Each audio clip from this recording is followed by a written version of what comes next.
Is it possible to meet someone that is literally another part of our soul? Give me 1 second for those who might not have heard about other parts of our soul to explain it for a minute, and then we'll go back to the question. Like this diamond that we see in the picture in front of us, imagine that is our soul. We are simply one facet of this diamond, of this soul. Our soul has many parts to it. We are simply one part. And many of these parts do take physical bodies. Others exist in non-physical form, but they are no less unreal than we are. They simply don't have a dense physical body. They vibrate in the higher dimensions where there is no physicality. You see, the slower something vibrates, the more physical it becomes. And we here on earth are vibrating at a very slow frequency or low frequency. Low does not mean bad, because some people think that low frequency is bad and high frequency is good. Not really. Not really. Everything is God.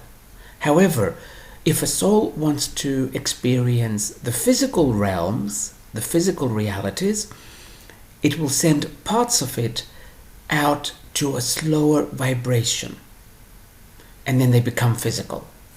And we are one part, we are one aspect, one facet of this diamond that we see in front of us, which is our soul. So someone is asking, actually many people have asked similar questions, if it's possible to meet another part of the same soul. It is possible. It doesn't happen often. I did meet one person that it happened to, so that's how I know it doesn't happen often. However, a lot of people have dreams that they will meet another part of their soul, and that part will be their soulmate, and that they will live happily ever after, running off into the sunset. I'm afraid that will never, ever, ever happen. Never. So stop dreaming it, and stop wishing it, and stop fantasizing about it. Let's see. Is it possible to meet another part? It is possible. See, the thing is, you'll be bored. You will be bored. Your interests are very, very different. Just like the facets of the diamond, as you can see, one facet cannot see another facet. They all project out somewhere else because they have different interests, different jobs, so to speak, different missions, different likes and dislikes. Even though they come from the same soul, they are separate parts of the same soul. We all come from the same God, but yet no two people are alike. Why not? We come from the same source.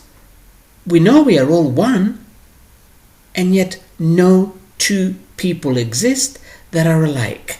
That's exactly how it is with the facets, with the aspects of the soul.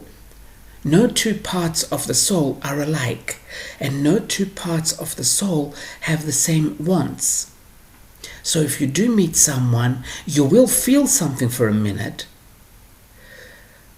but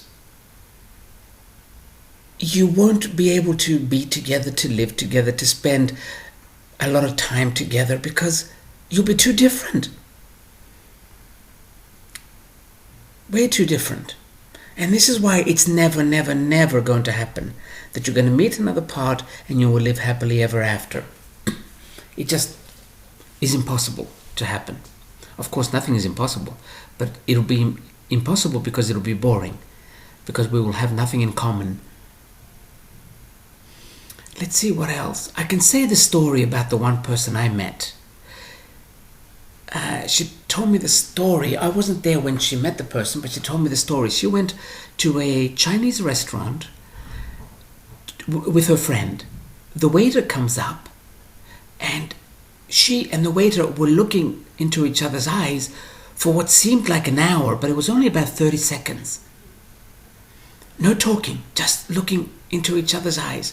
She had told me later that she knew nothing about these things, different parts of the soul. She thought that her soul only had her. Then, after the waiter takes the order and leaves, she looks at her friend and she says to her friend, "I don't know how to explain this to you, but this Chinese waiter is me, and I am him, but I cannot explain it." So that's the only person I've met. I'm sure there's more, but that's the only time I've met someone who has met another part of themselves. I was living a little while in a country that I knew from a previous session I had. I knew I had another part of me in that country. And I had asked my higher self, should I try and find him? I saw that it was a him. Should I go and find him? I even saw the town he was in. And my higher self answers, "Why? You'll have nothing to talk about." And I got the feeling, I really felt it, that I will have absolutely nothing to talk about. So I didn't bother. Let's see if there's anything else we can say about other parts of the soul. You see, in physical realities we learn a lot, but we do learn slowly. Actually, I think in all realities we learn slowly, because we live forever. So that's why a soul has parts of itself in so many different realities, sometimes in different timelines, in different timelines, because as we know, all time exists at the same time. Oh, let's mention this, animals. I had a couple of clients that had asked their higher soul, was I ever an animal in a past life? And the soul replies, not exactly you, but another part of us, yes. We do have parts of ourselves, meaning parts of the soul in animal, but not exactly you. So I have a feeling different parts of this diamond that I call the soul incarnate in animal form, maybe in plant form, and different parts in human form. This does not mean that lower parts necessarily go into animal form, because we have seen we have many, I forgot the word. Okay, I'm going back to we have seen. We have seen many animals smarter than humans and more aware than humans. First of all, animals can talk telepathically. We still can't. So don't think that animals have the lower part of the soul.